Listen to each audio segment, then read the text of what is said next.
I'm trying to find a funny photo, like a to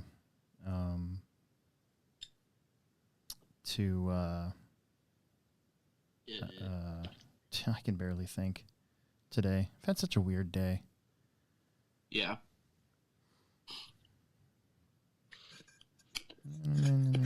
Make sure. Yeah, that's all off. Cool. So the chat's up. No, I was trying to find a picture to put on our YouTube channel, or I mean, not our YouTube channel, our Facebook page. Facebook page. Yeah. Yeah, that'd be cool. So did you see the $19,000 payout for the drag race? I did. I watched a little bit of it as it happened because I just happened to have my phone and saw that it was going. Mm-hmm. And caught the last two runs, like caught the run that sent the guy to the final, and then I caught the finals like 30 minutes later or whatever it was. Yeah. And what do you think about that? I think it's cool. I mean, it gets people into RC that might not have, just because it's another genre and it looks scale, and I mean, it just seems like it's easier.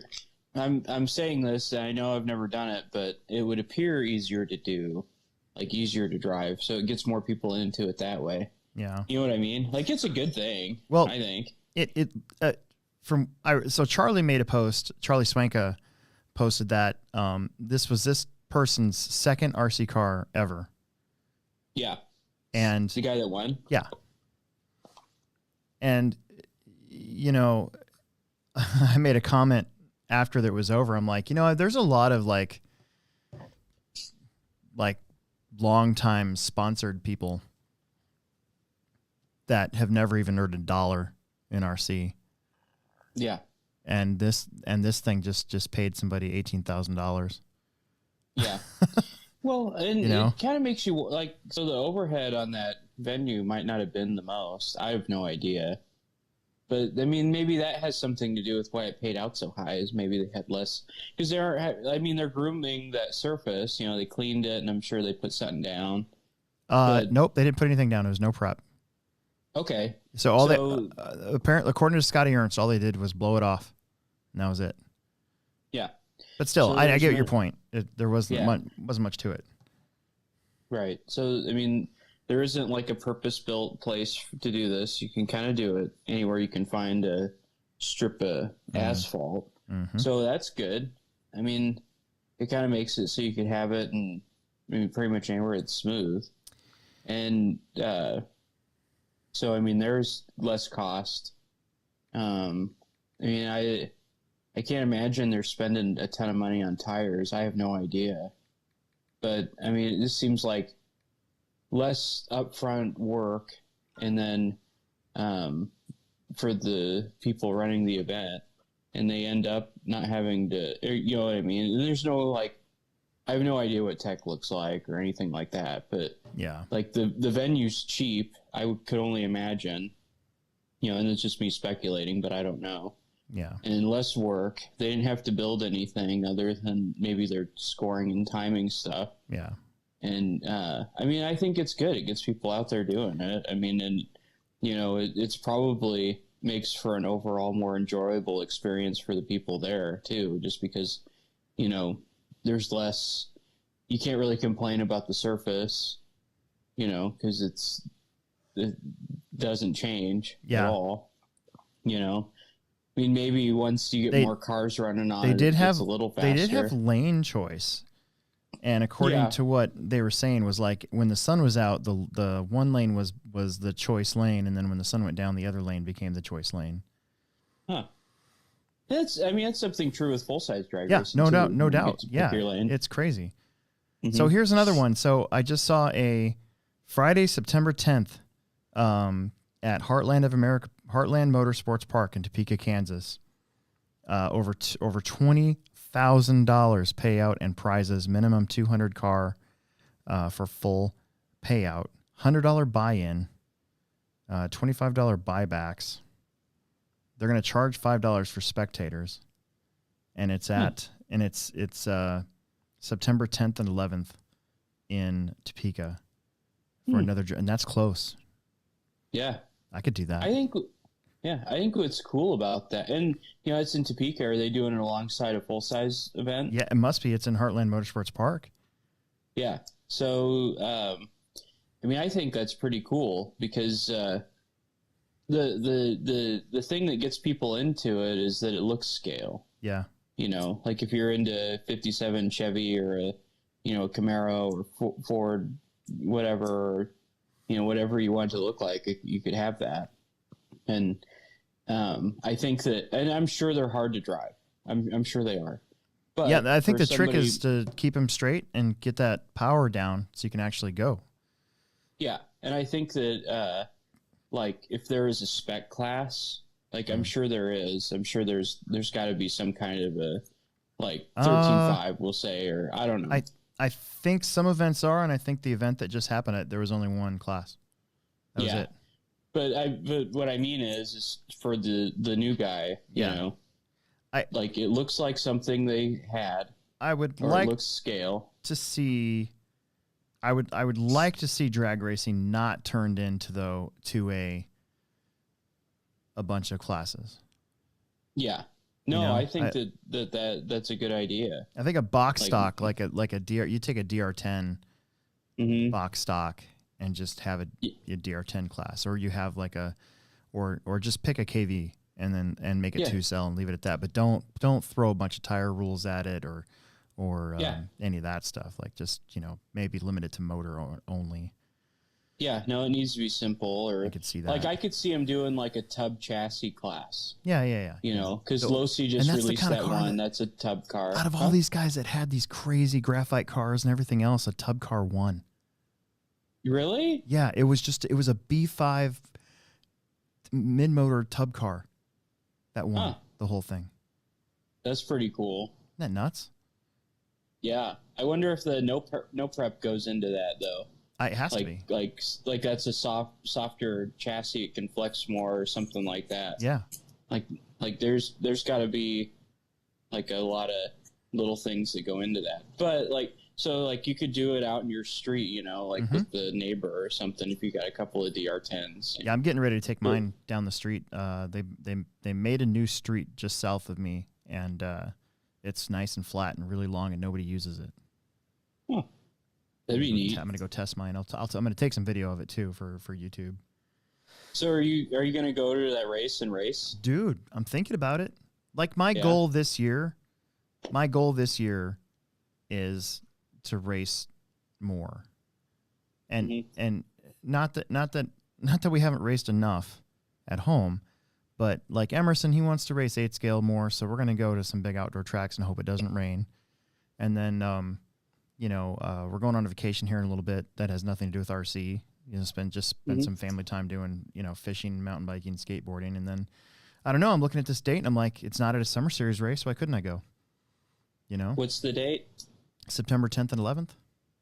Oh, really? Yeah, it's a week before our finals, so it would fit kind of in. That'd be kind of a cool thing to go to, and it'd be a good thing for YouTube too. I could get some good coverage, whether or not I do well or not. I don't know. Let me. Is it no prep?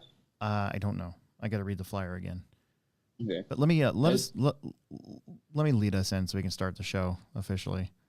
Well, I was thinking like maybe we could take my camper down there. Dude, let's do it. Okay, I'll think about it. Okay, think about it. Like I wanted to do drag racing, but since we don't really do it around here, it's like, But if I had a reason to do it, I might do it. Yeah, heck yeah. Anyway, go ahead. All right. Hey guys, this is Alex Sturgeon with the Hobbytown Hobbyplex, and with me as always is my good buddy Will Brinton. Yeah, good buddy Will Brinton. Good buddy Will Brinton. And we're here to bring you the Hobbytown Hobbyplex Show podcast that we do almost every Monday, and then you get the raw version tonight, and then every Friday on your favorite podcasting app. You get the edited version, which is sometimes funnier because of all the stuff that Richard inserts into the program. Yeah. Of course, it's always brought to you by Pivot Lending. pivotlending.com, and you can talk to Don Zoller, or if you can find Aiden Olson's dad, and you can get $500 lender credit or 0.125 off your interest rate. And you'll be happy to know that Gretchen Sturgeon has taken the initiative and gotten a hold of Don Zoller to discuss possibly refinancing our house through Pivot Lending. So we'll see if it's worth it for us, I guess. So that'd be cool. My wife likes to do stuff like that, like save us money or change our phones or anything like that. I don't know. Yeah, you got a new phone there? I do. I got a new phone. The camera's amazing. It makes really good YouTube videos now. I mean, it did before, but this is even better. It's an S21 or something like that. I don't know. Gretchen just handed it to me. She says, "Here." Like, okay, whatever. Yeah. Oh God, what was I gonna say? It was gonna be really important about the show. Oh yeah. We got a super chat right off the bat. Oh wow. Yeah. Jason Haley wants to know, how do I measure camber gain on the bench? I want to change roll center and maintain the camber gain.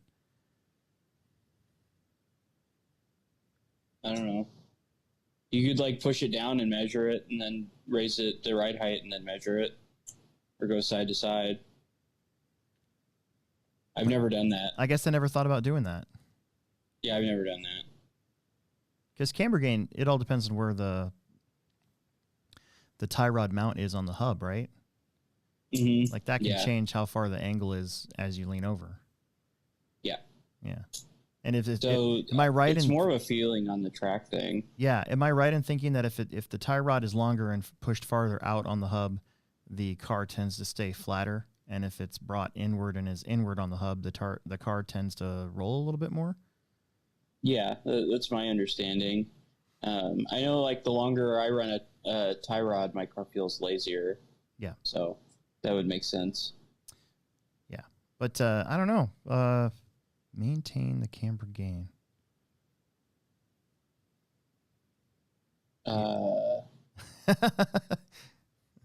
Yeah, I've never done that, so I don't know. But you could like push your car over, like lean it so far and then measure it, and I mean, you can see how much it has. And you could use a camber gauge, right? You just use a camber gauge. Yeah. And then that's what I mean. Yeah. Yeah. Okay. I think both of us are like thinking, maybe why worry about camber gain?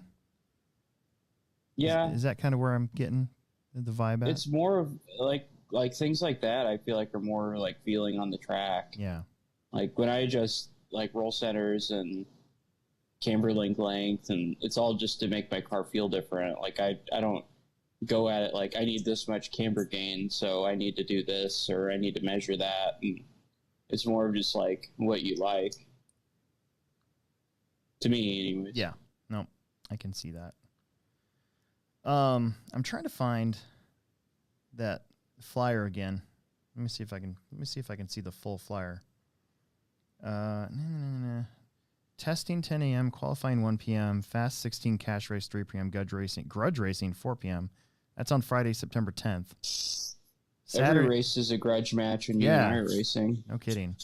Saturday, September 11th, gates open 8 a.m., time run 9 a.m., eliminations 11 a.m.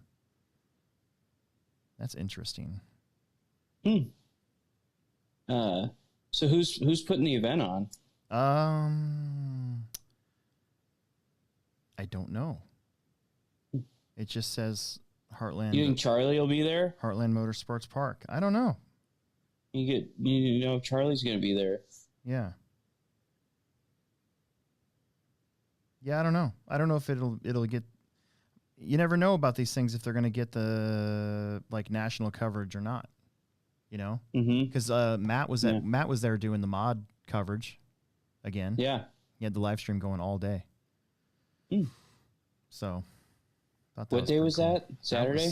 That was Saturday night. Yeah, because I got home Saturday night after the crash in, and I was able to watch it. So that was pretty fun. I love Facebook Live because you just interact with them just like you're there. Yeah. So, I don't know. It's like yeah.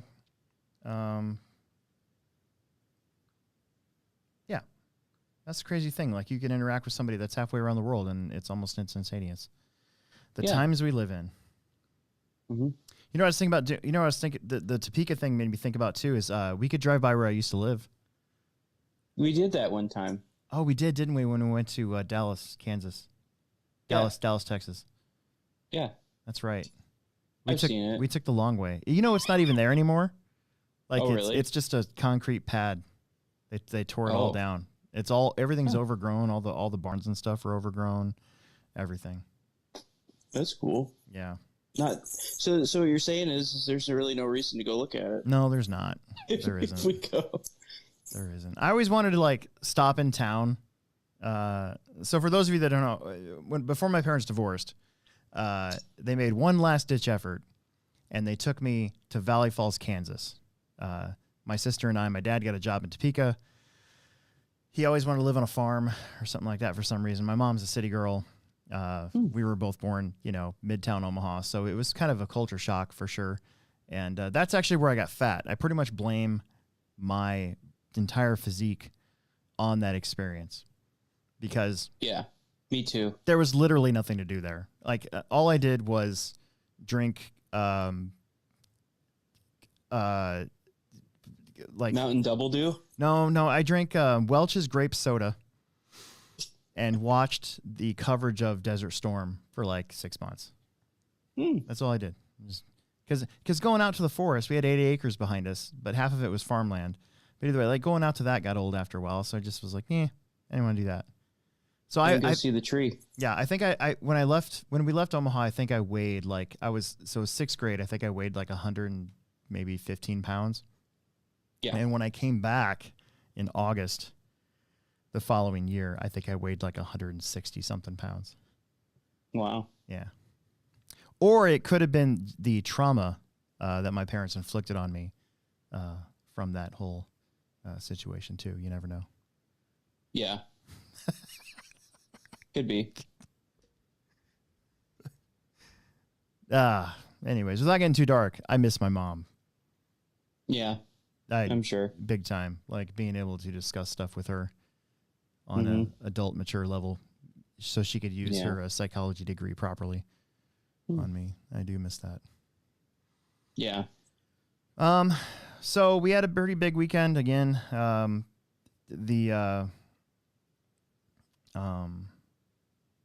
The month of February was just brutal on me personally. Like we had the big track build and the big JC race that started off, and then we had, a pretty nice club race in there. So it was kind of nice to have that Monday off and just be able to chill. But then you got to get right back to it. And then this week, of course, we had the carpet crash in, and luckily I had some help Thursday to get the track put up. Jackson Anderson really helped out a lot. We probably moved. After I got the layout put down, we probably moved the jumps like 3 or 4 times to get it to feel just right, and then left it. And then I came back actually Saturday morning at like 7 to tape everything down and I had to put up a net because I put jumps on the backside where the straightaway usually is. Yeah. So to keep cars from going over, I had to put a net up near my TV. But I left the first jump alone because I thought it was low enough. Nope, not low enough at all. Yeah. There's many cars went over the edge there. One of them, I think David Peevler actually landed in the trash can.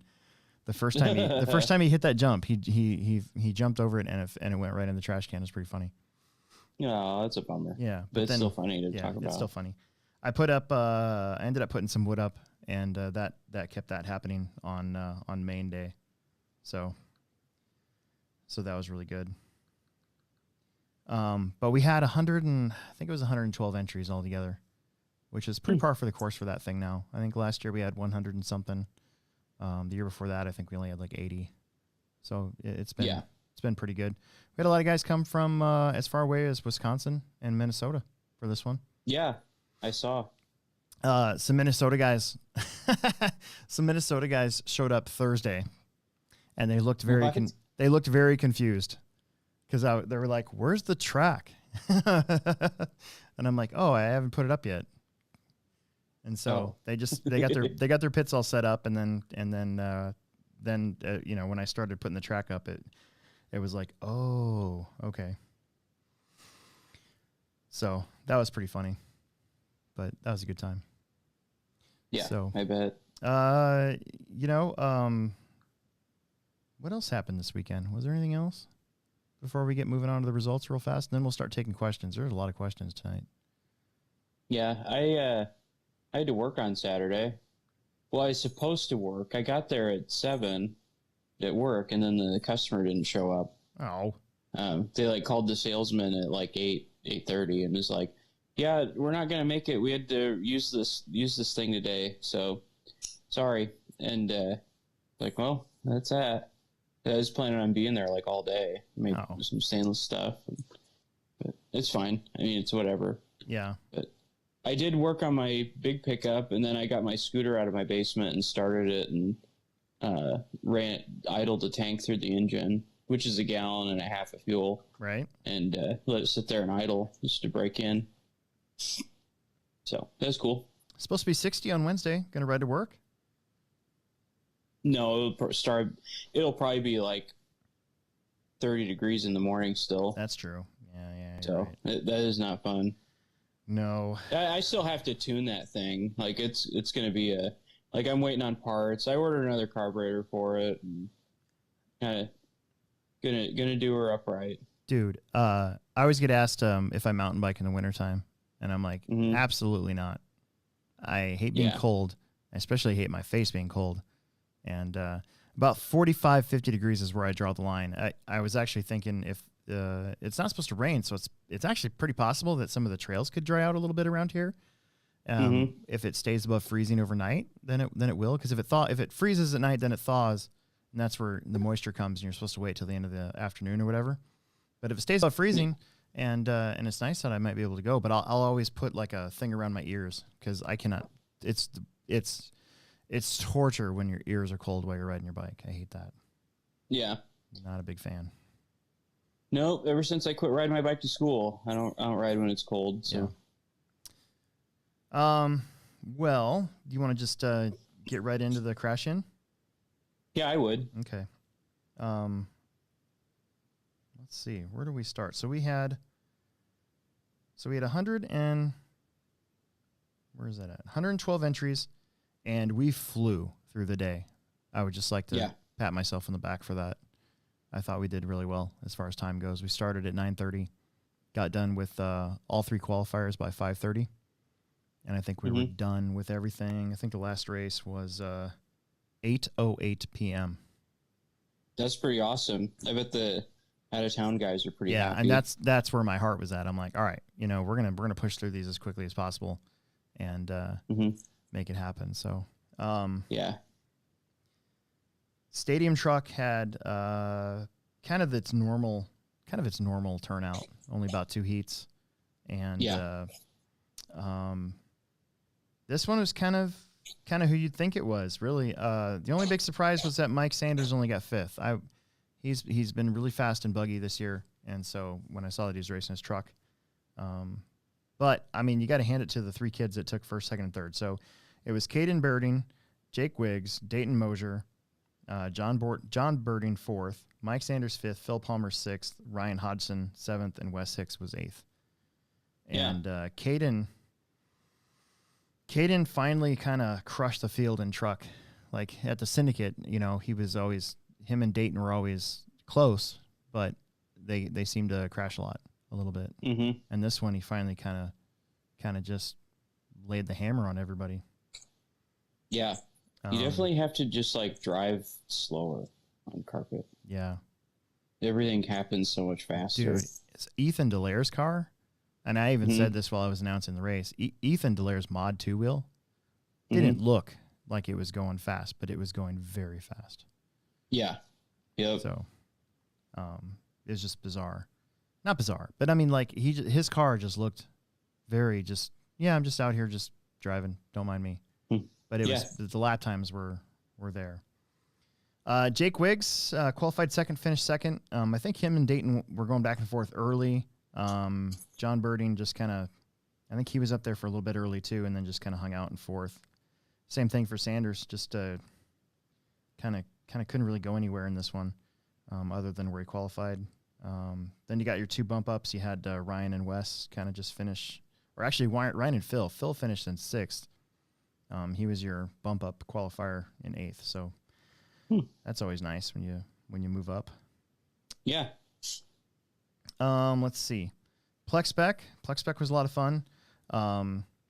You had kind of a big switcheroo in this one. So all day I thought it was going to be between Zach Wynn, Lance Murray, and Bender. And then in the main, there was a lot of crashing. And Brad Persons just sort of snuck in there. He was qualified 3rd, and just kind of went up there and stayed clean.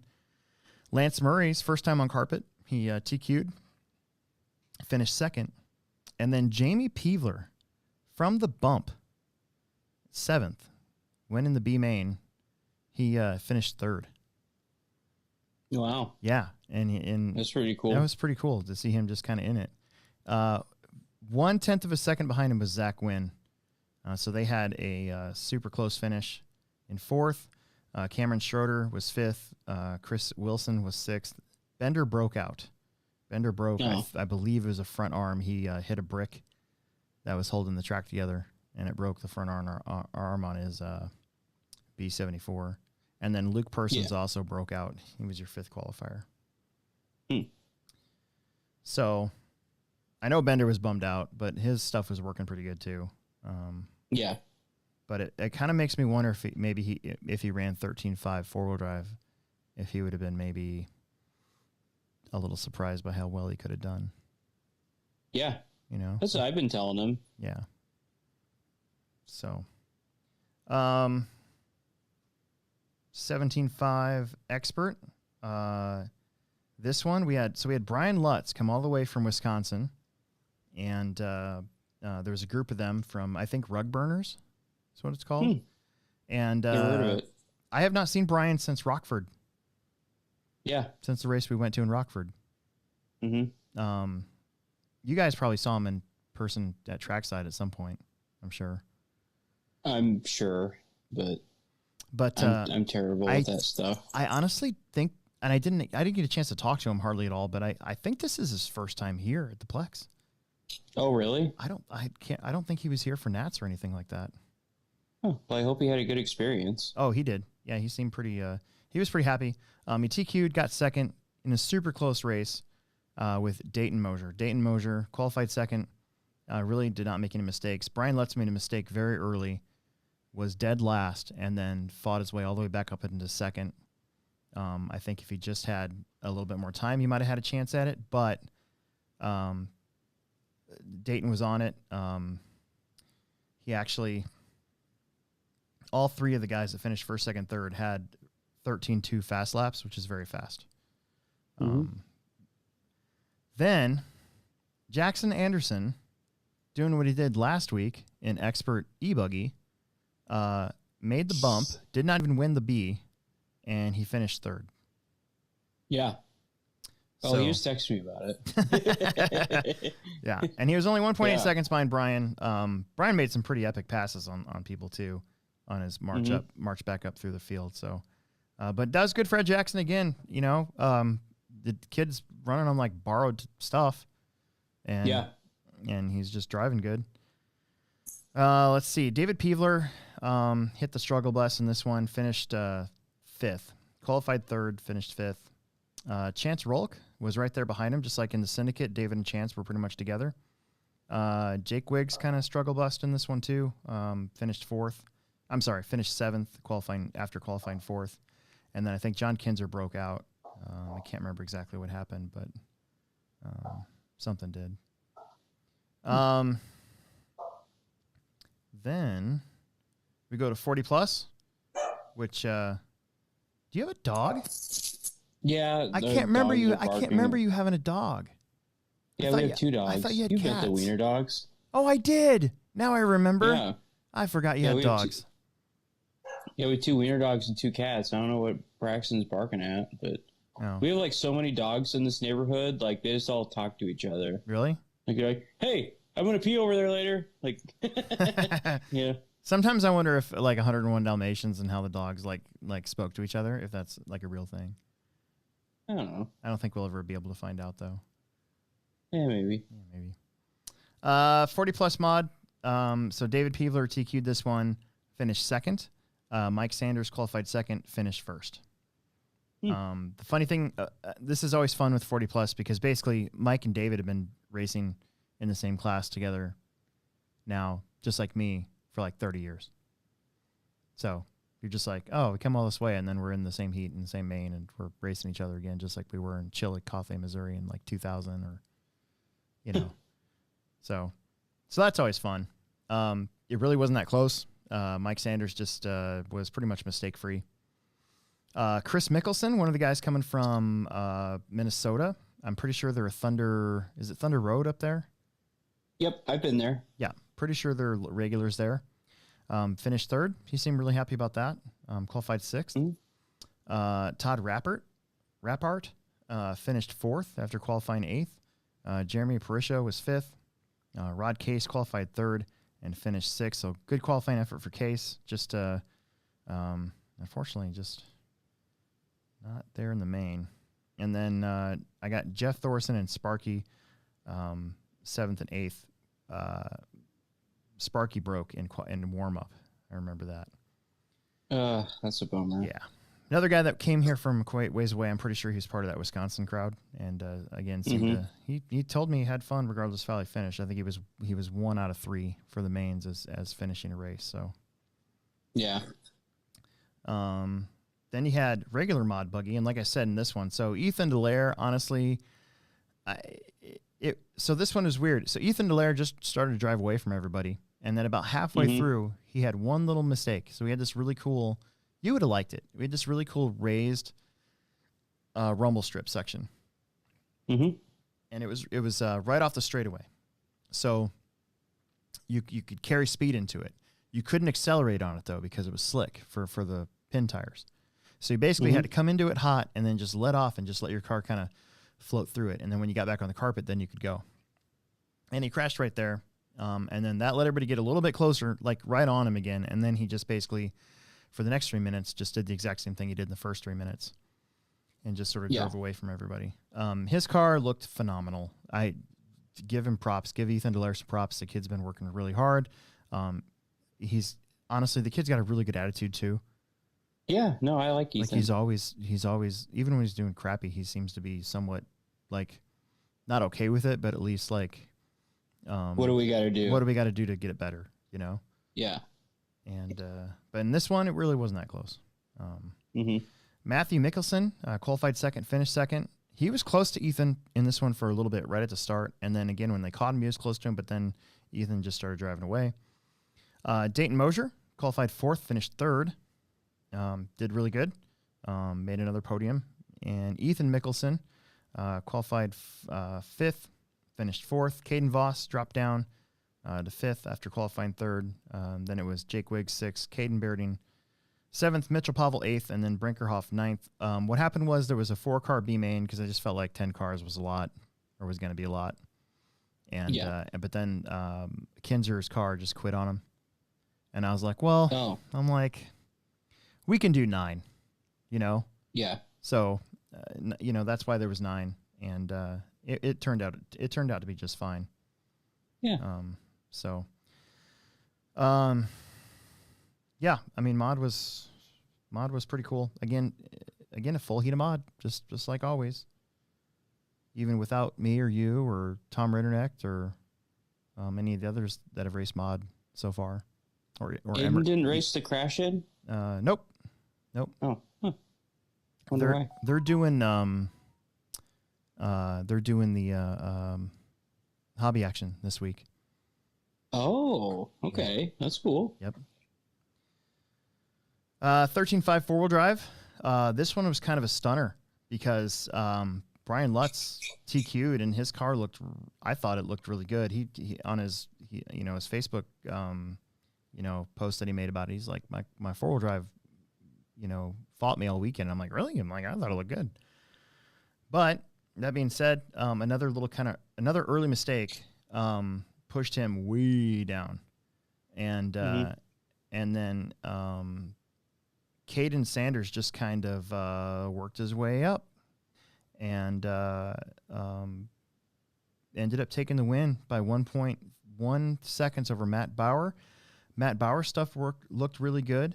He came with part of that Brian Lutz crew, and his stuff looked good. I think in this one he was running. I can't remember. I can't remember what kind of car it was. Either way, he qualified third, finished second. He was 1.1 seconds behind Caden at the end, so it was really good.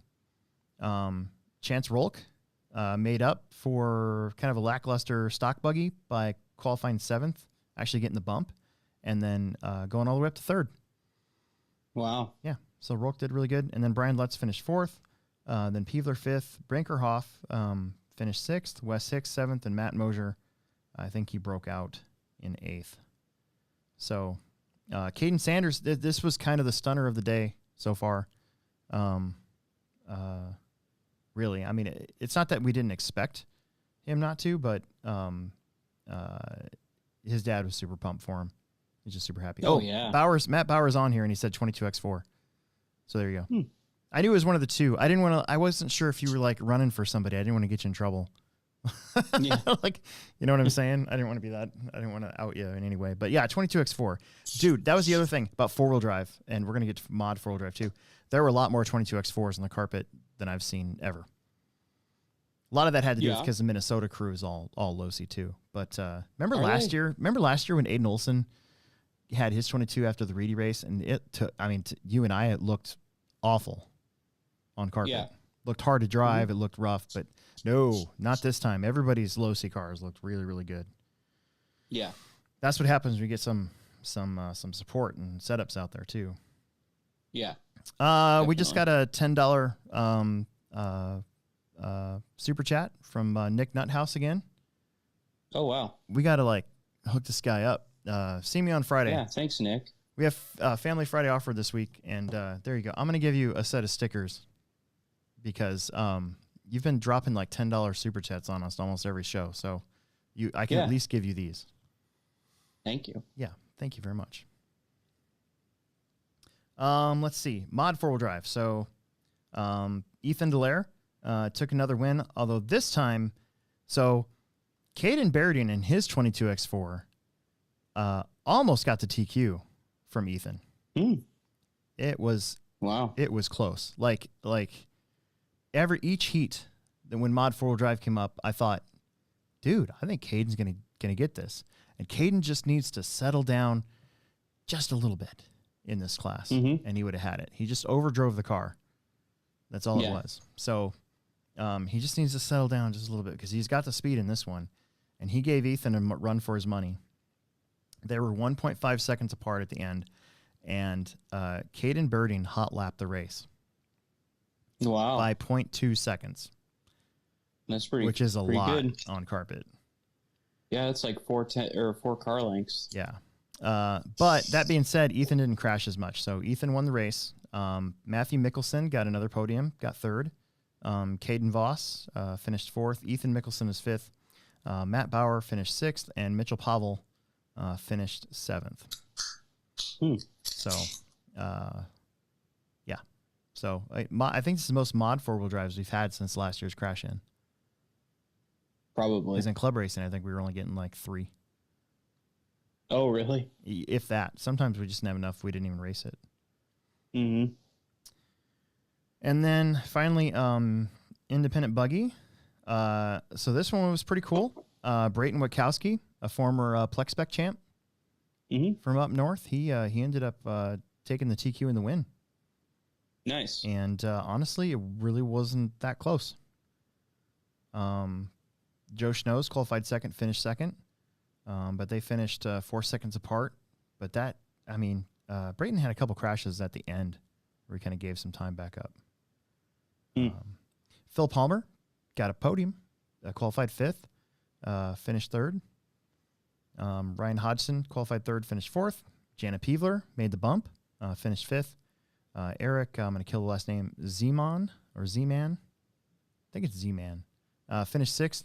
Chris Nelson was 7th, and TJ Williams broke out and finished in 8th. He broke out of, I think, every main. I feel really bad. That's such a bummer. I feel bad. Mm-hmm. So then there's that, and then we'll talk about the Mini T Melee and just my overall thoughts on it here in a second. But we got another super chat. Dan Johnson, have you guys thought about doing how-to videos or have a tech seminar at the track? So the how-to videos I want to do more of, and that's totally on me. So like, I think the last how-to video was how to change a servo on a Centon or something, but I want to do more how-tos in general. So that's something I do need to work on. I have a how-to idea. Yeah? I want to do. I was going to do it on my own, but yeah, we should do it. Yeah. The seminar thing, I don't know. I think we've talked about maybe letting, I think, what's his name? Colorado. I'm having a brain fart. Zeke? Yeah. Zeke Bollinger asked about doing like a Sunday seminar thing or something like that last year. So we'll see if he's still interested in doing that. I don't know if that's something I'd be able to do on my own, just because I work. If I'm not running races, I'm either working in the store or I'm enjoying my one day off a week. Yeah, and I live an hour away. Yeah. So it's not that we don't want to do that. It's just, it's a time thing, you know? Yeah. And honestly, like if Alex isn't like organizing it or has something to do with it, I'm usually not doing it. I'm usually helping him with whatever he needs on his stuff. But yeah. So I don't know. We'll see. We'll see about it. I'm always open to helping people through Facebook and stuff. Like I FaceTime with people and help them with their stuff quite often. So yeah.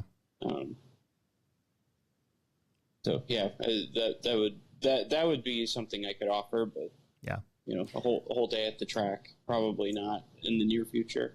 I was trying to think about doing how-tos on stuff that hasn't really been done that often, because like I think what's his name, Spencer Rivkin, he's done like a how to glue tires and how to do a ball diff and that sort of thing. I've been trying to think of stuff that hasn't been done yet, or that isn't thought of that often, I guess. Oh, I've thought of one. I mean, even Ryan Harris just did a like how to maintain corner speed or something like that. Yeah, I thought that was pretty cool. So I don't know. We'll try to get on it. I'll try to get better at it, because honestly, like a lot of the how-to videos that the Hobbyplex Show YouTube channel has are some of my best performing videos. So I definitely need to do more in general. So yeah, good question. Very good question. What state are we in? We are in Nebraska. We are in flyover country. Yeah. Middle. I call it Middle Earth. Yeah. Only because Robert Black from OCRC called it Middle Earth. And speaking of OCRC, I'm wearing my OCRC jacket today. Yeah. What else is Nebraska known for? Corn. Kool-Aid. I would say ConAgra, but they're not in Omaha anymore. They moved to Chicago. Yeah. Ethan Delaire just posted on the chat thing. He says hashtag only AE car in the main. Really? The rest of them are all TLR. That's pretty cool. Yeah. Or I thought Mitchell Pavel was a wait, which main? I get the mod main or the probably mod 4-wheel. Mod 4-wheel. I thought Mitchell Pavel was on an associated. Maybe. Well, maybe it doesn't matter. Okay, and then we did the Mini T Melee. So we're gonna do one of these again at the spring race. And basically what it is we're gonna take up to 20 Mini Ts, and everybody's gonna go at once. And this one I thought, well, let's make it time. So I had just a 5-minute race. We couldn't do backwards because of the way that the track was set up. And so we just did it the regular direction, and we were going to take as many as up to 20 cars. So we ended up with like 13 minis. That's and everybody had to have a transponder. And it ended up being 2 minutes and like 30 seconds. And I gave my phone to Jackson Anderson to take a video for my YouTube channel, and it was the most boring Mini T Melee video I think I've ever seen. Because he just followed one buggy around until Caden crashed, but he missed all the like exciting stuff. Like at the end, there was like 5 cars still running, and like 3 of them ran into each other and wrecked each other. They all ended up on their lid. Yeah, and he missed it. No, so he's fired. No more videoing for Jackson. He's fired. Luckily, Rod Case got it. So Rod Case Racing YouTube channel, he got the Mini T Melee. And I watched it, and it was a pretty good one. And then Mike Sanders, young kid, was wearing a GoPro on his head, so they put together a little YouTube montage of the whole weekend, and it's cool. It's in there as well. So the winner got $25. It was Caden Sanders. So cool. He ended up taking it, and yours truly did race in it. I made 3 laps before I brain farted. I remembered that my Mini couldn't clear a double. And so I doinked it, and mine flipped over. And I was like, "Oh man!" But I wasn't going to I wasn't going to take the gift card anyway, so it didn't matter. Yeah. So Mike Over Cash asked about where we are, and he's like, "I live at the beach in North Carolina." Yeah, I want to be on a beach. I'm jelly. Hang on a second.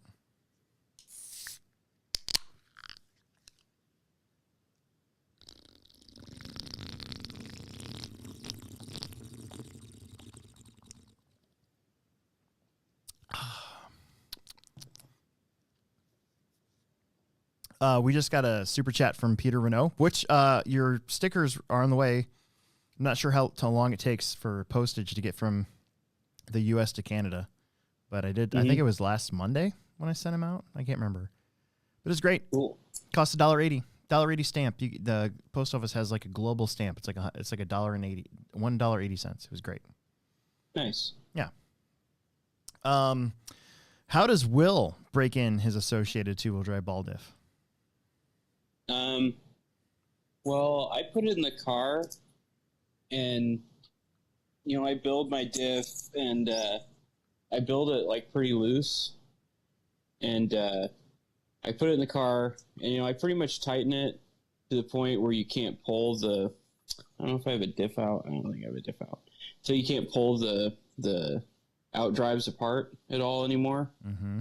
And then I break it in. I just take like a 1.5 wrench, and I just put it in the outdrive like that, and I trim my throttle forward, and it ends up being about like on the first before I tighten it some, ends up being about 50 on my throttle trim on my radio, and then I kind of bring it, I do both ways, so I stop it and then put the wrench in the other side and let it spin, and then I'll tighten it some more, and then I'll do it usually about 5 minutes a side or so, and I just keep doing that process until it's where I want it. It seemed like there's something else. Do you loosen the slipper clutch up though, and then tighten it as you go? No, I don't adjust the slipper at all. Okay. Because there's, as long as it's diffing out, it doesn't matter. Right. But I just keep doing that, and I tighten my diff till, like like the JC logo on the wheel. Right. Like if I spin both tires off of each other, you have to spin them opposite of each other. You can't just like spin one tire or not hold the motor or whatever. You have to spin them opposite each other. Once that makes one rotation, that's where I leave it. But that's how I do it. And my diffs are usually pretty good. That's just how I've always done it.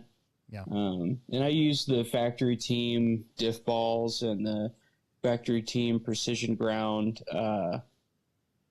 diff rings, and I use the ProTech thrush bearing, and I just use the associated grease, the black grease and the clear grease. I don't like try other brands of stuff or anything. Yeah. Or anything like that, because I usually, like, when I do a diff, I put a whole diff in my car. Like, I don't rebuild them usually, because I replace the out drives, the axles, and everything all in one shot, so it's all new. Because all that stuff kind of matches together. Like, once the pins kind of beat in and everything. So I usually start with a completely new diff anyway. Yeah. Well, there you go. My version is very similar. Yeah. That's why I like the associated car. It's easy to fix the diff. Mm-hmm. And that's just what I've always done. It works well for me. So. Yeah. All right, we're going to take a pivot landing break, I think, and then we will take some questions for a little while. We're actually doing much better on time than normal, so my sister and my brother-in-law will probably be pretty stoked that we'll get done a little early. So anyway, so the rule is that if you drop a super chat, we'll interrupt the show, answer the question. Otherwise, we save all questions for the end. So. Wait, I remember what I was going to add to that. Hang on. The trim. Yeah. So, like, once it's like the way that I listen for when to tighten my diff some more is you can hear it loosen. Mm-hmm. Like, that's why I pay attention to the amount of trim that I put in. So, like, once the RPMs of the motor start kind of coming up, that's when I know I need to switch sides and maybe tighten it a little bit. So I'll end up on about like 60 throttle trim with that same, or 60 to 65 throttle trim with that same motor sound. But that's how I judge it. That was the other thing I meant to add. So, nice. Sorry. Okay. Okay. Before we drop the pivot landing brake, Logan Baldwin, who was at the Plex, just put a "What's up? How you doing?" for $2. Nice. So my actual answer to that is I'm doing well, and I'm glad to be here at the show, talking to Will, hanging out with my in-laws and my sister. In-law and my sister. I guess, is that what you call it? My brother-in-law, right? Yeah. So yeah, then we got it all right. Okay, pivot landing break, and then we'll get to some questions. So if you got them, post them, and we'll try to get to as many as we can tonight. And now, a word from our sponsors. Yeah! This is a Pivot Lending Update with David Olson and Don Zoller. Get some. This is David Olson with Pivot Lending Group. Wanted to give you an update on Pivot Lending Group. We're growing, and right now we're at 135 employees. Over the last 2 years, we've grown from 35 employees to 135. So up 100, and we're building our new headquarters, which is going to be in Littleton, Colorado.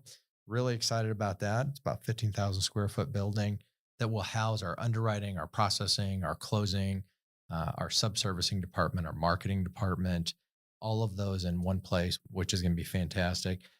Pivot Lending is now in 15 different markets with offices in Irvine, California. We have 2 offices in Scottsdale. We have an office in Boulder. We have an office in Denver and also Colorado Springs, an office in Omaha. We have one in Wichita, Kansas City, also Las Vegas. We opened an office in Las Vegas, and we're growing into New England. So I suspect you're going to see probably 2 or 3 new offices popping up this coming year. If you're in the mortgage industry and you're looking for an opportunity to start out with a small family-run business that's growing, this is a great opportunity for you. Give me a call, 402-881-5951. David Olson, NMLS 16099. Don Zoller, NMLS 277589. Pivot Lending, NMLS 109995. We return you now to your regularly scheduled program. Dude, how can a kid go from actually pretending to enjoy mumble rap to listening to Metallica in a span of about like a year and a half? Emerson likes Metallica now? Yeah, yeah.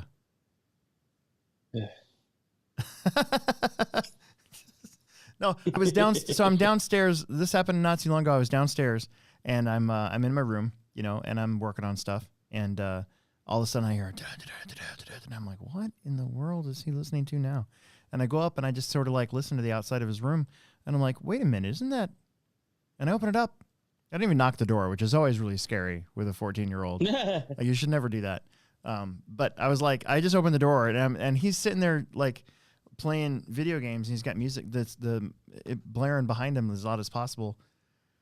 I'm like, what are you doing? He's like, what do you mean? I'm like, what is that? He's like, it's Metallica. And I'm like, that's what I thought it was. I'm like, since when? The last time I knew this kid liked the dude who died. Is it Extension? Triple Extension or whatever? Asking the wrong guy. Okay, well, whatever. But so now, and then of course, 21 Pilots, which is kind of, it's kind of poppy, and now it's Metallica, I guess. That was like 3 years ago. What? Yeah. Oh, okay. Well, he's here. He happens. I was just trying to embarrass him. So then we're on our way here, and he's got his earbuds in or whatever, and I'm listening to my Pandora, and Tool pops up. And then I went over and I swatted him in the back of the head. I was like, put those away. Listen to this. Mm-hmm. Yeah. And because it was kind of fitting my mood. So I started speeding more, and I'm just like sitting there like driving like, yeah, screw you guy. Yeah, yeah. And then. Yeah. And You're then, like, learn to swim. Yeah. Yeah, I like Tool, man. Yeah. I don't really like Metallica. Sorry. I like old Metallica. Likes Metallica. Yeah, I like pre-Napster. No, I'm just... Yeah. Yeah, I mean, I hear you. I had the Masters of Puppets album and all that stuff. But Yeah. I don't know. It just doesn't make a lot of sense to me. Like, I don't really like it. So. Yeah, Garage Inc. kind of lost me. And what's that? Garage Inc. kind of lost me on that one. It reminded me of like a, I don't know. There's gonna be a lot of Metallica fans on here that are gonna be hating on us, but I'm sure. Whatever. It was around that time when it was when Creed was very popular. Yeah. And it seemed like a harder edge Creed album at that time, and I'm like, not really for me. But again, around that time too, I also started. I really enjoy certain pop musicians.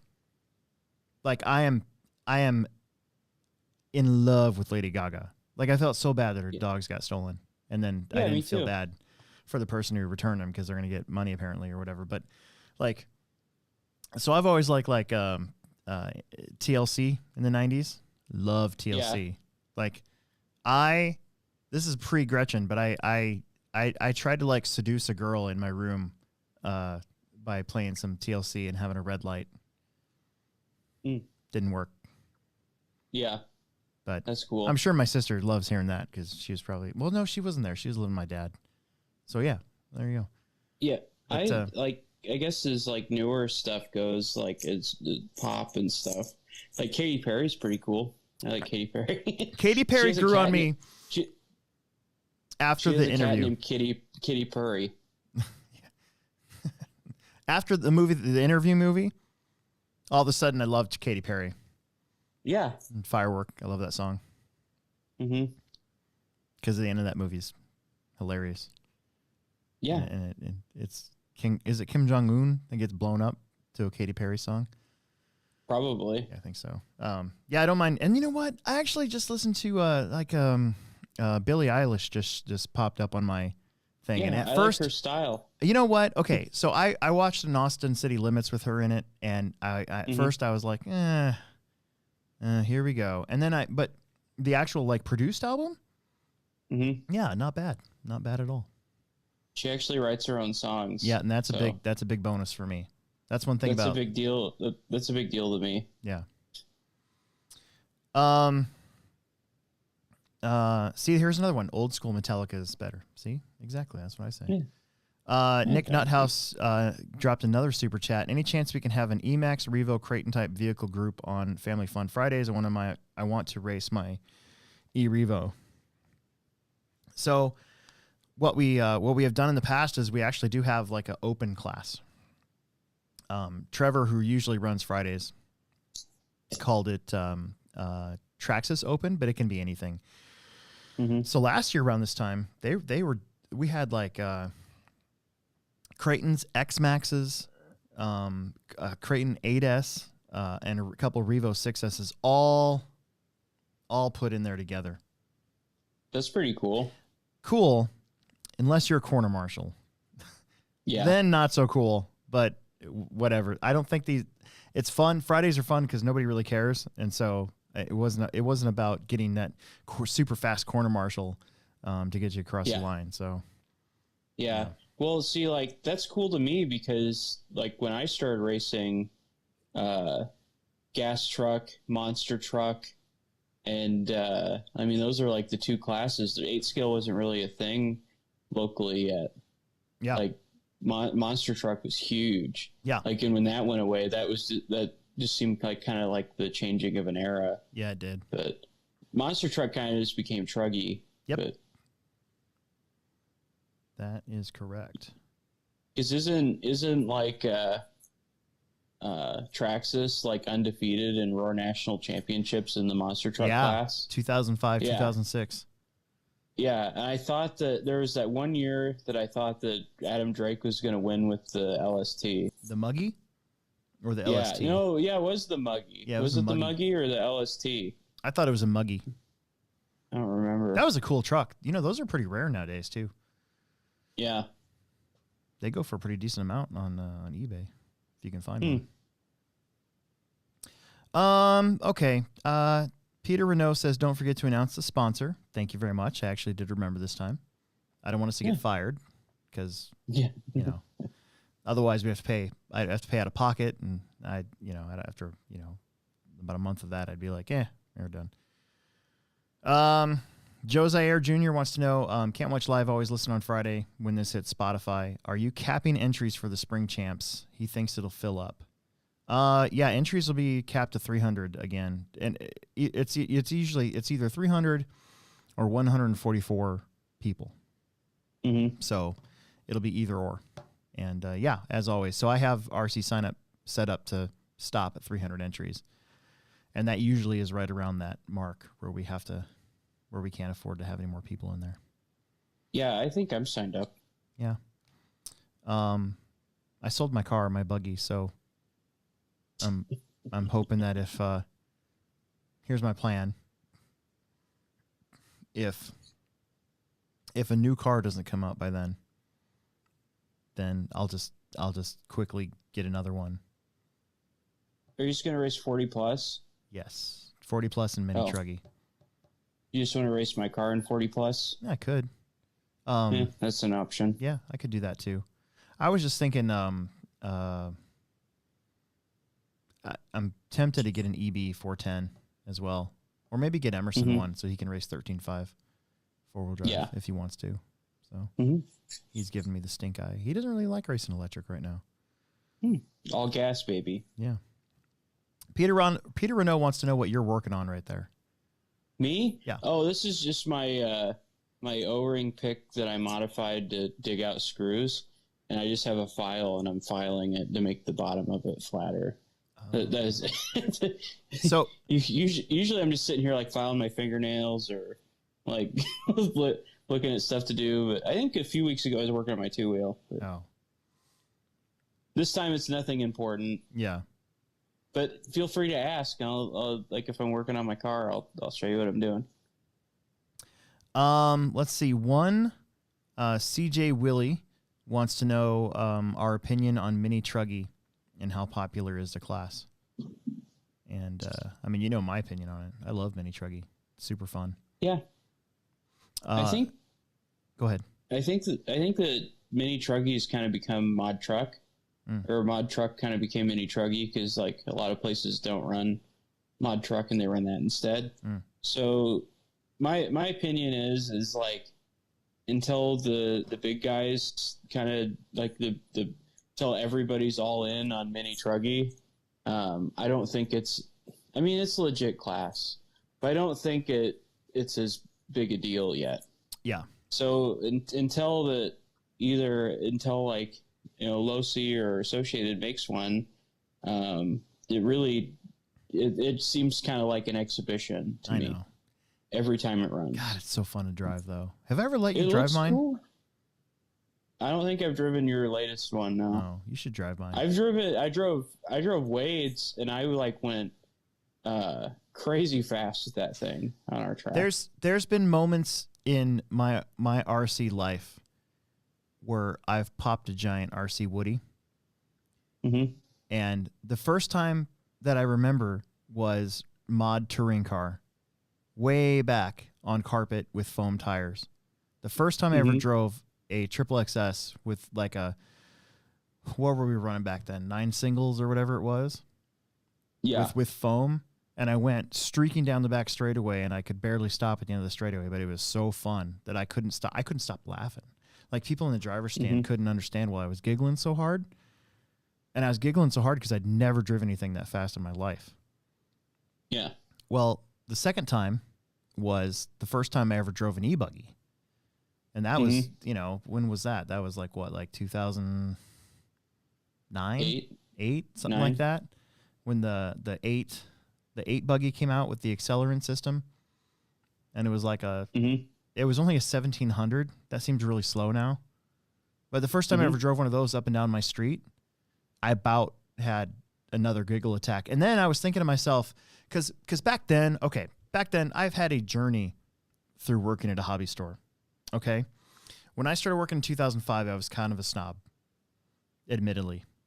People would come in. Yeah, you were. People would come in with like broken stuff, and I'd be like, "How did you even break this? Are you stupid?" Like I didn't say that, but that's what I was thinking in my head.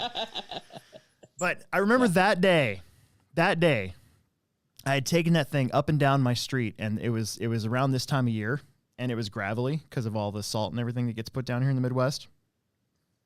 And I came within inches of hitting a pole at full speed because I lost control on the gravel. And I remember thinking, oh my gosh, that was so much fun. And then I remember thinking, oh, that's how that happens. Like, okay, I get it now. That's pretty cool. So, yeah. Okay. And then the latest one where I've popped an RC Woody was when I was driving my RC Truggy for the first time. Yeah. At least you weren't one of those 8-scale guys that refused to go to big electric 8-scale races because they didn't allow 6-cell LiPo. Oh, I know. Anyway. Well, okay, before I move on to this other question, so I saw a buddy of ours that races at the Plex went to another track, and it's a fairly new track with 8-scale, and I looked at the layout, and I was like, wow, that's very 10th scale, right? Mm-hmm.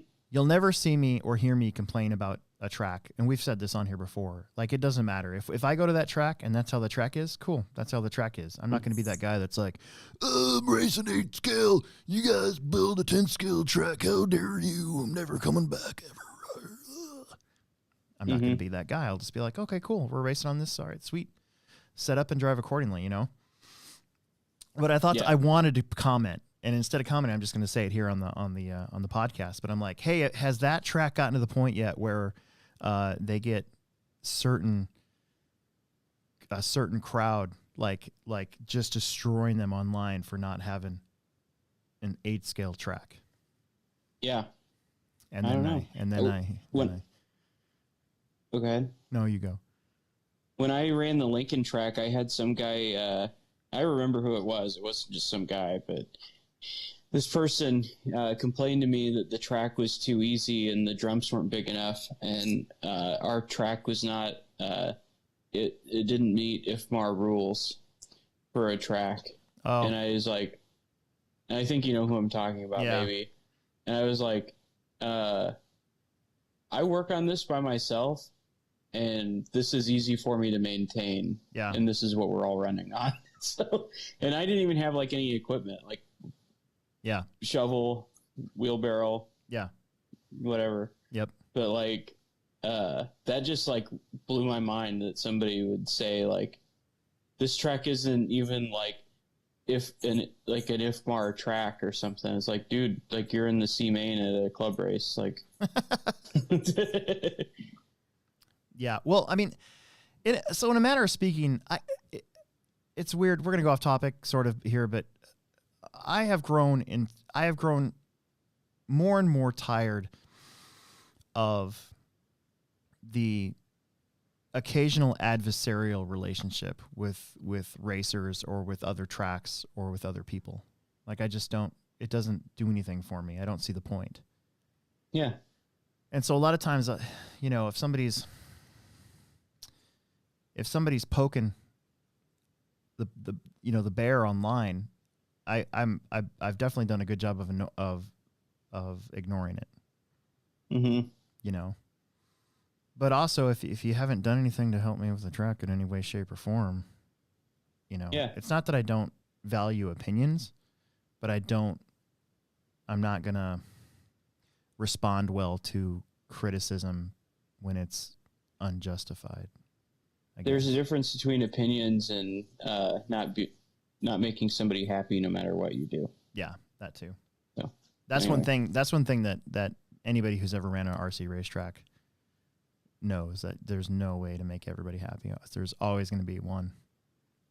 Yeah. That's the way I look at it. So. And honestly, if you have one person that's griping about the track at the end of a weekend, like one person that's not happy, I mean, that's actually a pretty good weekend. Yeah. That being said, I don't think there was definitely that's an awesome weekend. We're very fortunate. We are extremely fortunate right now. And I've said this before, that we're just in this cool place right now at the Hobbyplex where there really is not much negativity at all about anything. I didn't really hear anything this weekend. I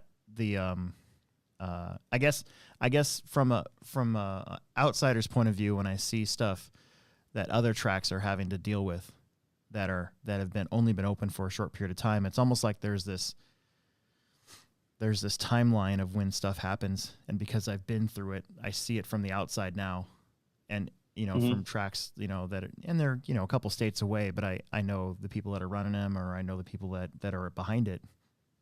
And I almost want to just text them and be like, yeah, it happens. Just, get over it. Don't mind it. You don't want those people to come back anyways.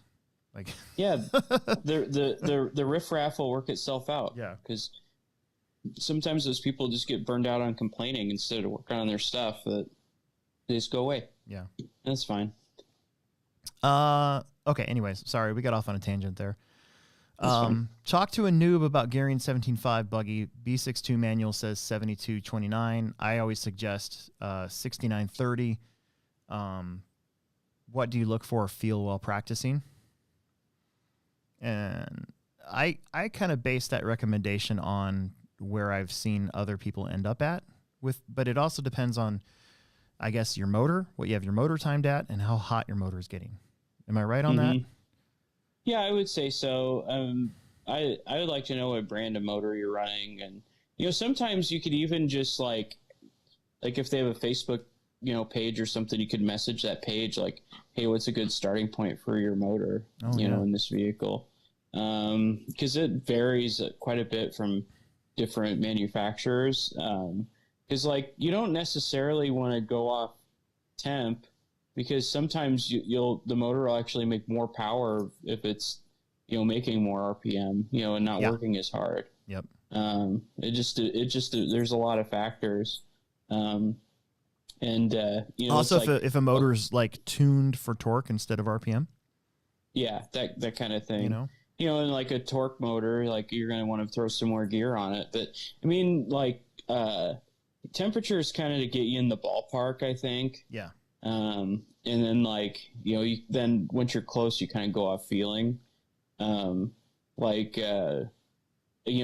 say your motor's 100 degrees and you're like, man, my car feels slow. What should I do? It's like, well, I'll throw some more gear on it. But, usually a lot of the guys I talk to, they run the 72, spur gear. They don't run the 69 really anymore. Yeah. It seems like, Associated even discontinued a 69 spur gear. We were looking for one the other day and it's been discontinued.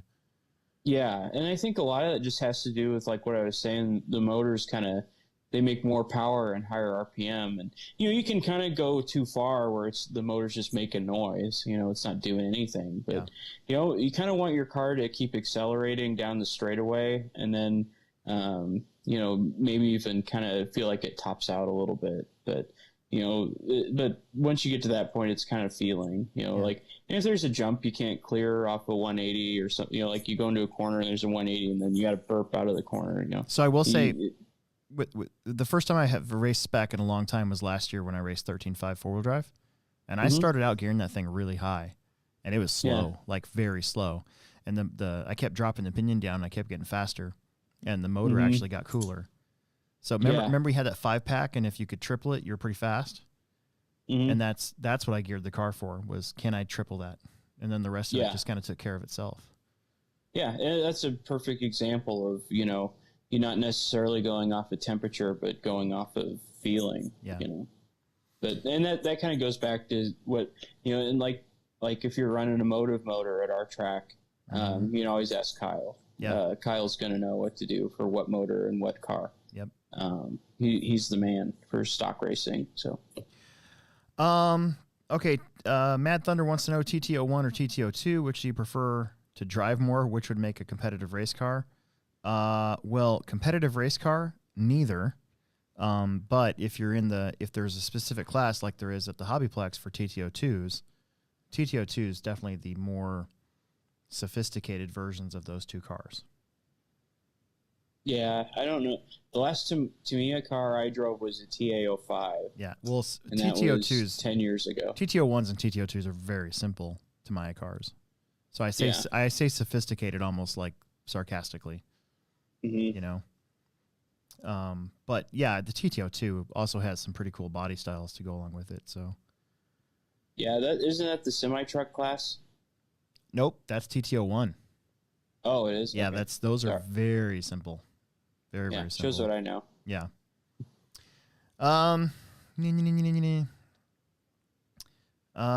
Nick Nuttenhouse, to follow up on his open class, did we limit the batteries? No, we didn't.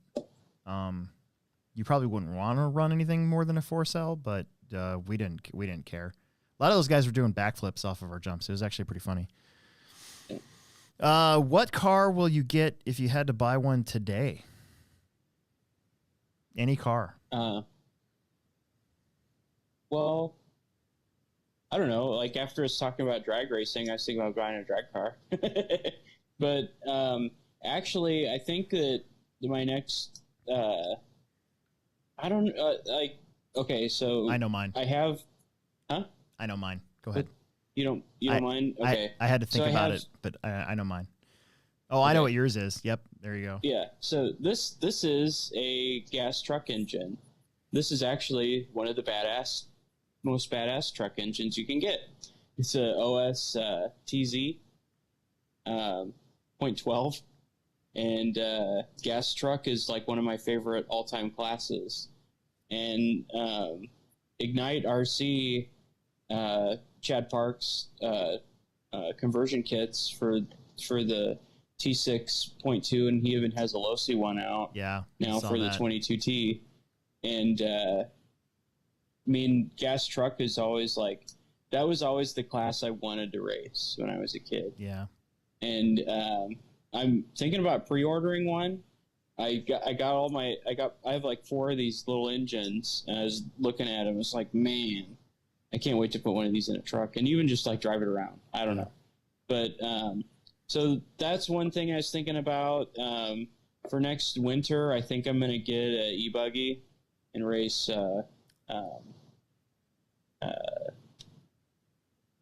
Winter Series. The Winter Series, yeah. Thinking about it. And so if I had to pull a trigger on any of those 3 cars and I just had the money for it or whatever, I would probably get the gas truck conversion just to have, because I think it's cool. That is. I miss racing gas truck. That was my bag for a while. I'd always qualify really high and then not finish races. And then when I finally started finishing races, I was so happy. Yeah. I used to go to races just like you and only race gas truck. Yeah. 8-skill races. I went to the Nats at Action RC in 2003, only racing gas truck. And I was in the F main of gas truck. I was in second with like 4 minutes left to go. Big lead on third. I was going to make the bump, and it had rained, so the track was still pretty wet and tacky. And I got it onto the straightaway, and I was actually driving up. They had that. Remember when they used to do the side-by-side starts for RC Pro Series, and they had the gate? Yeah. So they had this gate sitting there, and I was driving up onto the grate to clear my tires off a little bit. Mm-hmm. Like, no, that's the only reason why. And there was a big puddle to avoid too. And so I was trying my best to keep my tires somewhat clean. Gunned it down the straightaway, spun in either gear. Yeah. One class. I was there for 5 days. I worked through. Oh my God, that race. That's right. So that was back when we had radio impound. So I was having glitching issues and I couldn't figure it out. So I finally just went to the hobby store and I bought a receiver. I asked them to give me my radio back, which I had to fight for. I'm like, I'm going to drive really far away to my hotel parking lot to see if I can get this thing worked out. Go to the parking lot, put everything in. I'm driving. And like I said, it had rained, right? So I'm driving my shit. Oh, sorry. I'm driving my truck and I drive into a giant, massive Oklahoma City parking lot puddle. Submerged my whole truck. Really? Killed my engine, everything. And I still ended up racing the main and breaking out of the main. I was devastated at that one. Yeah. I had Billy Easton pitting across from me. And that's the first time I ever really interacted with Billy Easton at all. And I watched him sit there and debate for 45 minutes what tires he was going to run on his gas truck. Like he sat there and just kept moving the tires and like sitting there and staring at him. And then he would like move them again. Then he'd put them on and then he'd look at his truck and he was like, no. And then he undid him in 45 minutes. And then I think he went out and won or got second or something like that. Crazy. That's awesome. Yeah. That was also the first time I ever met Cavallari. I was on the stand practicing, and I ran him over with my gas truck and his gas truck because he got like hung up or I don't know what happened. But anyways, I ran him over on accident, and I was standing right next to him, and I go, oh, sorry. And he just sat there and went, oh, and shook his head. I felt like such a squid. Yeah. Felt like I am. Yeah, I was a squid. Emma Squid, whatever. To answer your question real quick, because we're almost done. Exotech F1 car for me. If somebody gave me $400 and said that I had to spend it on an RC car, that's the one I would buy. That thing's like $340. And it is very cool looking. Even though the axles, I guess you gotta buy a different axle right away or something like that. But it's pretty awesome. Yeah, that's mine. Okay, moving down the list. We're almost done. We might even have to skip a couple just because. Oh, all right.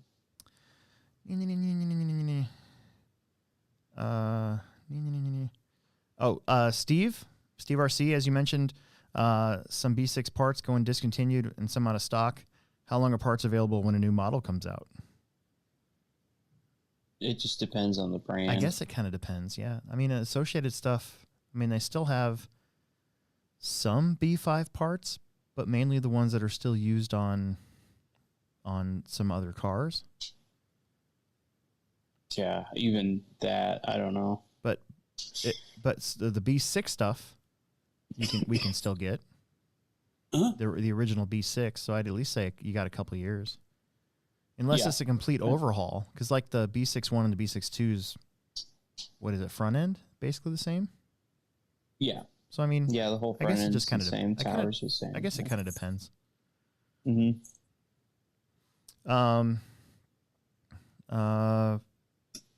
I think both Lowe's and Associated are pretty good with keeping parts on hand for at least another generation. I think so too. Yeah.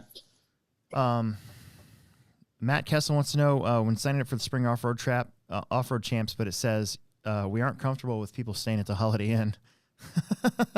Matt wants to know if he's been staying there for the Techno Series, should he not be? No, you can absolutely stay there. It was just there was a tiff we had this summer with one of our guys having something disappear, and trying to get it back, and the management sort of poo-pooed it. And then when I called up there to kind of figure it out, the management kind of treated me weird, I guess is the best way to put it. And I was like, oh, okay, fine. And that's why I put that there as pretty much out of spite. So, nope, you could still, we're actually, Omaha's crime is sort of very located in certain spots. And we're not in a bad part of town. The Fairfield, unfortunately, had somebody have their stuff stolen out of their car last year. That being said, don't ever leave your stuff in your car overnight. I always take it in with me wherever I go when I travel. It was a staff issue for this one, you know. So I guess it's not anything. It's not like there's a meth lab or anything there. It's just, you know, I mainly wrote that out of spite, if I'm being totally honest. Right? Yeah. How popular is our oval racing? Dirt oval racing is not bad. We get 50 to 80 entries. Carpet oval's dead. Unfortunately. Let's see. We're getting there. We're almost done. Any track changes to the Techno Series? That middle jump is going to be a triple, and I've already made the back jump a little bit easier, so that's already been done. So there'll be one little change, nothing too crazy. Any word on the Associated SR10 hitting the stores? No, I don't think it's necessarily delayed, but I doubt we'll see it until April. Rear motor buggy still competitive. I mean, you know, nobody really makes one anymore. Yeah, it's hard to find one. I did take a rear motor 22 to Hutch a couple years ago and won stock buggy with it.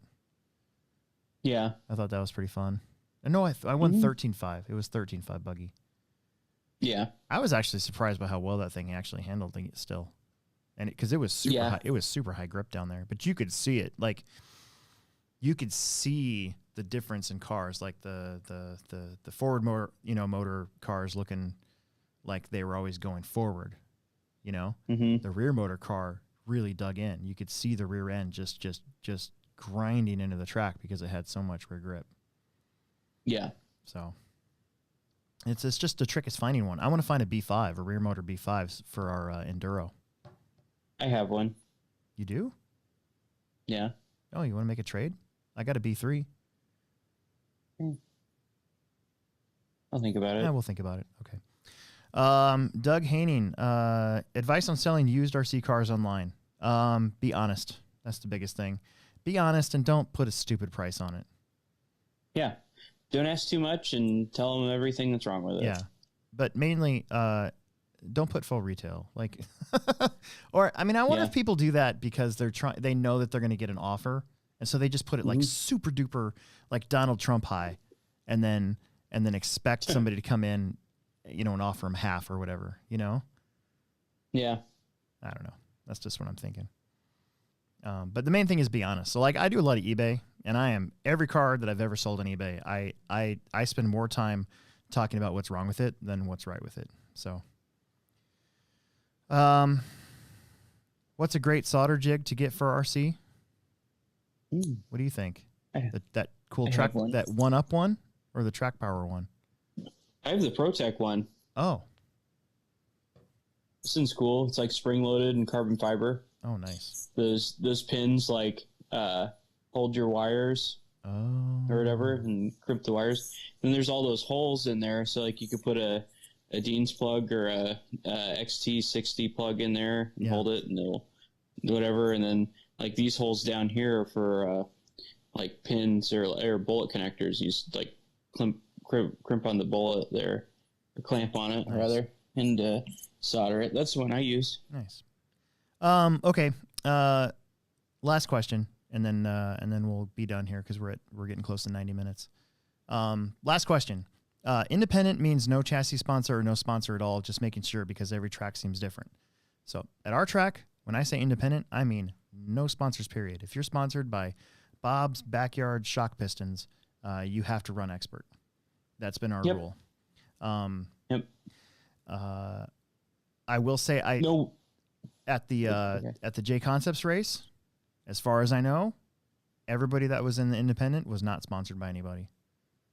And I definitely know for a fact the top 3 guys were definitely not sponsored by anybody. So if somebody sneaks under the radar and I find out later, I mean, again, I'm kind of tired of the whole adversarial relationship with people. So it's not like I'm going to chase them down and, be a jerk to them or anything. But it seems like most of the time we're pretty honest about that at the Plex. So, yeah. Cheaters are going to cheat. Yeah. Most of the time, I think you'll find that sportsmen, if the class is labeled sportsman, our track's different there. I still say no sponsors, but at other places, if it's sportsman, you're not supposed to have a chassis sponsor. But at our track, it's independent. If it's sportsman and independent to me are the same thing. So, yeah. Okay, we better go. Okay. Big thanks to Pivot Lending at pivotlending.com and Pivot Lending Group. As always, mention our show. Get a hold of them, Don Zoller or Aiden Olson's dad, and mention our show. $500 lender credit or 0.125 off your interest rate, and if you get a deal done, they've been with us for over a year now, so that's awesome. And of course, that's it. So, thanks, Will Brinton. Oh yeah, no problem. You know me, Mr. Helpful. Spending another 2 hours of your Monday night, which I'm sure you're super happy about. No, it's fine. I don't mind. All right. It's worth it. Totally. Okay, so you're racing this weekend? You gonna be here? Yeah, I was planning on it. Nice. Triple scoop, right? Okay, yep, triple scoop. If Emerson's racing, he'll be here. If he's not racing, I might borrow his car. So okay, we'll see what happens. But, yeah, I'm working on my 4-wheel. Oh, nice. It's all still taken apart. Nice. My parts just got here for it last week sometime. So, okay. After hours this Thursday, we'll be on. I'm not sure what I'll be doing. I got so many projects. It's not even funny. I am working on a TI-07 RR build video, which I hope to have done probably Wednesday or Thursday. So we'll see what happens. Okay. That's it for now. Appreciate you guys tuning in. And I think we were up to like 37 people on YouTube tonight. Ooh. I think that's the most we've ever had. So we're going viral. Yeah, we're going viral. We're doing it. So, okay. I'll see you later.